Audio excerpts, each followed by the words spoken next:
Good morning, everyone. Friday morning, and I want to finish out the video I started last night that cut out because my battery died on my phone.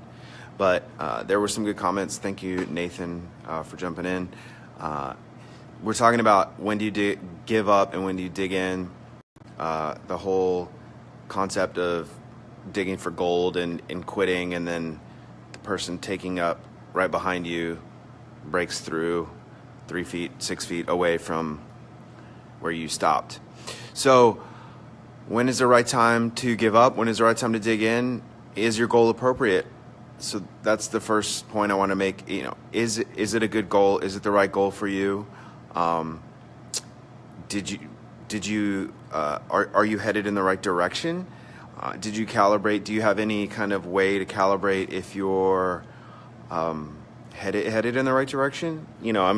The thing about an airplane is that they're always recalibrating to get to their direction. So if you can recalibrate, I really think things like meditation, centering yourself. We talk about mindfulness, and I don't think enough people, especially in the goal setting arena, talk about that enough. Staying reconnected to that goal every day, getting re-inspired every day, taking a moment to center yourself and remind yourself why you're going for that goal every day. If you're just kind of slogging it out, thinking today's the day, that might wear you down. But if you can take a deep breath before you start and remember why you're doing it, and remember and get into the process of going to it, then maybe it won't be so overwhelming. And then, it is okay to use data, right? Some people go on either side of the fence with using a scale or using fat calipers. But if your goal is weight loss, step on the scale every day. It might go up, it might go down. If it goes up and stays up, then readjust your plan. Maybe your plan is off. That's part of what Nathan and I were talking about in the comments to part one of this was, are you being compliant? So that's a little bit of the second one. The second idea around this is, are you getting help? Do you have a team? Are you doing it by yourself? When you set the goal and plan the goal, did you have someone give you some steps, someone maybe who's done it before you, give you the right steps to follow? If you're trying to bake a cake with the wrong recipe, you'll probably get frustrated, and giving up will probably look like you just throwing the batter everywhere because you're frustrated. So is the goal right for you? Do you have a good plan? Have you talked to someone who's been there before you? Have you gotten help? Are you centered and inspired by the goal every day? And I think that goes to my very last point is, do you have courage and faith? And so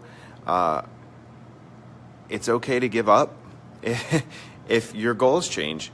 You may get 90% of the way to your goal and realize, I don't really want a six-pack anymore. Getting a six-pack is a lot harder than I thought. But you know what? I made it 90% of the way, and I'm glad I did. And that's okay. Like, you can give up. People do that in entrepreneurial endeavors all the time. People change careers and start doing their new career and find out they didn't like it. And it's okay. At least you tried. That's awesome. I think it's great that you tried, and you shouldn't feel bad for giving up. I just want you to ask yourself and to be aware of why you're giving up. Are you giving up because you're frustrated, or are you giving up because you're at peace with it? So get a team, get help, check your internal compass, meditate, be mindful, get inspired every day. A little bit of those things. So that's kind of a few different ideas. I hope it was helpful. But it's Friday, so enjoy spring, enjoy the weather, get refocused on your goal, and have a great weekend, y'all. Thanks. Bye.